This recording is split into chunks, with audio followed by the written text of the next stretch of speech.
여러분 혹시 이거 느끼셨어요? 지금 암호화폐 시장에서 조용히 정말 엄청난 일이 벌어지고 있다는 걸요. 겉으로는 평범해 보이지만 속을 들여다보면 소름이 끼치는 이야기입니다. 이게 뭘 의미하는지 아십니까? 2026년 들어서 비트코인이 연일 폭락을 거듭하고 있어요.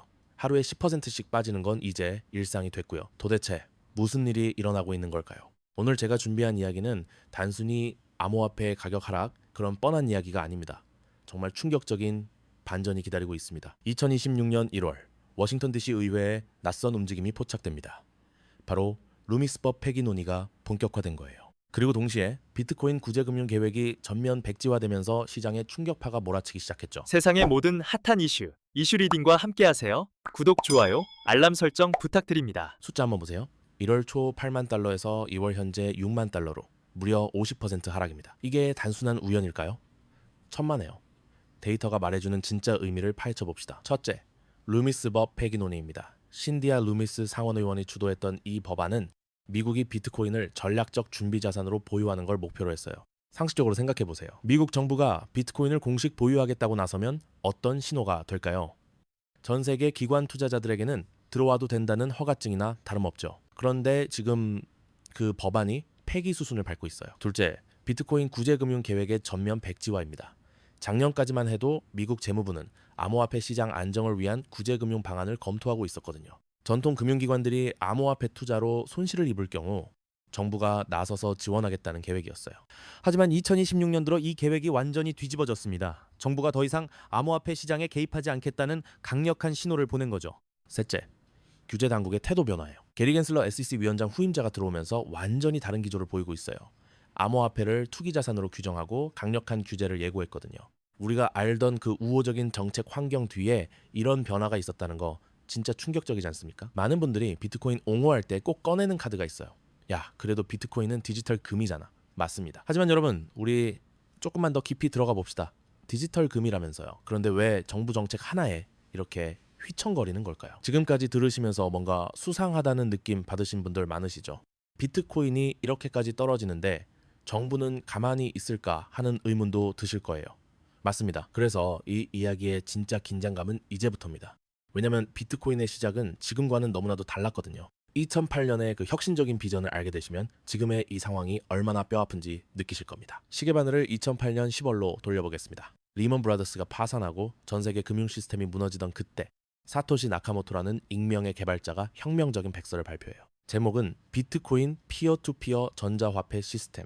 당시 이 백서가 담고 있던 메시지는 정말 강력했습니다. 정부도 은행도 필요 없는 화폐 시스템.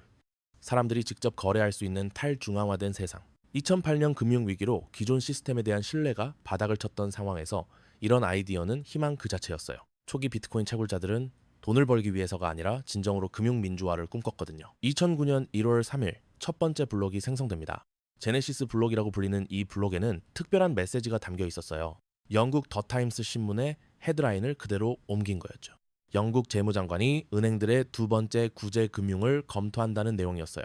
이게 바로 비트코인이 탄생한 진짜 이유였습니다. 정부의 구제 금융, 중앙은행의 무분별한 돈 찍어내기에 대한 분노와 저항의 표현이었던 거예요. 초기 몇 년간 비트코인은 정말 순수했어요. 가격도 거의 없었고 사용자들은 진짜 기술 혁신과 철학을 믿고 참여했죠. 2010년에는 피자 2판을 1만 비트코인에 산 사람도 있었어요. 지금 생각하면 엄청난 금액이지만 당시에는 그냥 새로운 기술을 실험해보는 재미있는 놀이였거든요. 투기가 아니라 진정한 혁신이었던 시절이에요. 그리고 점점 더 많은 개발자들이 참여하기 시작합니다. 암호학자들, 컴퓨터 과학자들, 경제학자들까지. 이들은 모두 한 가지 꿈을 공유했어요. 중앙 집권적 금융 시스템을 뛰어넘는 진정한 대안을 만들겠다는 꿈 말이죠. 2017년까지만 해도 비트코인 커뮤니티는 이런 이상주의가 살아 숨쉬고 있었습니다. 하지만 2017년부터 분위기가 달라지기 시작해요. 기관 투자자들이 들어오고 선물 시장이 열리면서 투기 자산으로 변질되기 시작한 거죠. 그래도 많은 사람들이 믿었어요. 언젠가는 진짜 화폐로 쓰이는 날이 올 거라고. 정부들도 결국에는 인정할 거라고 말이죠. 이게 바로 우리가 비트코인이라고 불렀던 실체였습니다. 가짜가 아니었어요. 2021년에는 정말 꿈 같은 일들이 일어났습니다. 엘살바도르가 비트코인을 법정 화폐로 채택하고 테슬라가 15억 달러어치 비트코인을 매입했어요. 마이크로 스트래티지 같은 기업들도 앞다투어 비트코인을 전략적 자산으로 보유하기 시작했죠. 그때 우리는 정말 믿었어요. 드디어 주류 금융에 편입되는 거구나. 정부도 기업도 모두 비트코인을 인정하는 시대가 오는 거구나. 생전의 사토시, 나카모토가 꿈꿨던 세상이 현실이 되는 것 같았어요. 하지만 그 찬란했던 꿈은 지금 2026년 현재 산산조각이 나고 있는 것 같습니다. 루미스법이 폐기되고 구제금융이 백지화된 지 한 달, 지금은 어디에 서 있을까요? 숫자로 확인해 봅시다. 비트코인 도미넌스는 작년 70%에서 현재 45%로 떨어졌어요. 기관 투자자들의 자금 이탈도 심각합니다. 지난달에만 30억 달러가 빠져나갔거든요. 더 심각한 건 정책 신호예요. 바이든 행정부 말기에 암호화폐 친화적 정책을 기대했던 많은 사람들이 있었죠. 하지만 새로운 정책 기조는 완전히 다릅니다. 암호화폐를 투기 자산으로 분류하고 강력한 규제를 예고했어요.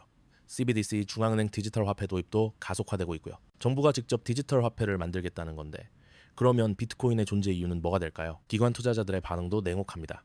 골드만삭스는 이미 암호화폐 거래 데스크를 축소했고 모건 스탠리도 비트코인 펀드 운용을 중단했어요. 이들이 2021년에 암호화폐는 미래다라고 말했던 그 열정은 어디로 갔을까요? 혁신적 기술이라고 찬사를 보내던 그 목소리들은 지금 어디에 있을까요? 테슬라조차도 보유하고 있던 비트코인의 75%를 매각했어요. 일론 머스크가 그렇게 지지했던 암호화폐인데 말이죠. 혁신했던 그때와 투기 자산이 된 지금, 이 간극을 어떻게 설명할 수 있을까요? 엘살바도르의 비트코인 실험도 실패로 귀결되고 있어요. 국가 재정이 악화되면서 비트코인 매각을 검토하고 있다는 소식도 들려오고요. 그런데 여러분, 정말 이상한 건 시장의 반응이에요. 이렇게 악재가 쏟아지는데도 여전히 비트코인을 사는 사람들이 있거든요. 개인 투자자들 말이에요. 기관들은 다 빠져나가는데 소액 투자자들은 오히려 더 사고 있어요. 이게 정말 합리적인 판단일까요? 아니면 마지막 희망을 붙잡고 있는 걸까요? 전문가들의 전망도 갈리고 있어요. JP모건의 제이미 다이먼은 비트코인이 완전히 사라질 거라고 예측했고요. 반면 캐시우드 같은 일부 전문가들은 여전히 장기적 상승을 주장하고 있어요. 도대체 누구 말을 믿어야 할까요?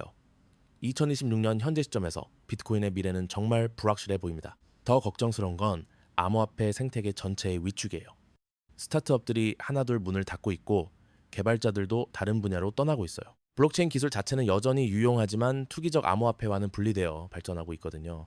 금융 혁신의 꿈은 이렇게 끝나는 걸까요? 하지만 정말 아이러니한 건 지금도 전 세계 어디선가는 비트코인으로 송금하고 거래하는 사람들이 있다는 거예요. 특히 경제적으로 불안한 국가의 국민들에게는 여전히 대안적 가치 저장 수단이 되고 있거든요. 이런 현실적 수요가 있는 한 비트코인이 완전히 사라지지는 않을 것 같기도 해요. 그리고 기술적으로는 여전히 발전하고 있어요. 라이트닝 네트워크 같은 결제 솔루션들이 점점 개선되고 있고 에너지 효율성도 높아지고 있거든요. 가격은 폭락했지만 기술 자체는 계속 진화하고 있다는 거죠. 이게 또 다른 희망의 근거가 될 수 있을까요? 결국 2026년 현재 우리가 목격하고 있는 건 비트코인의 정체성 위기인 것 같아요. 혁신적 기술인가? 투기 자산인가? 미래 화폐인가? 과도기적 현상인가? 답은 아직 아무도 모르죠. 하지만 하나 확실한 건 2008년 사토시 나카모토가 꿈꿨던 그 순수한 비전과는 많이 달라졌다는 거예요. 정부의 정책 변화가 이렇게 큰 영향을 미친다는 것 자체가 탈중앙화라는 원래 목표와는 모순되는 상황이잖아요. 진정한 디지털 금이라면 정부 정책에 이렇게 휘둘릴 이유가 없을 텐데 말이에요. 지금의 상황을 보면서 우리는 무엇을 배워야 할까요? 혁신과 투기 사이의 경계선이 얼마나 모호한지, 그리고 기술 하나가 세상을 바꾸는 게 얼마나 어려운 일인지 새삼 깨닫게 됩니다. 오늘 이슈 리딩이 준비한 영상, 여러분 생각은 어떠신가요? 댓글로 여러분의 목소리를 들려주세요.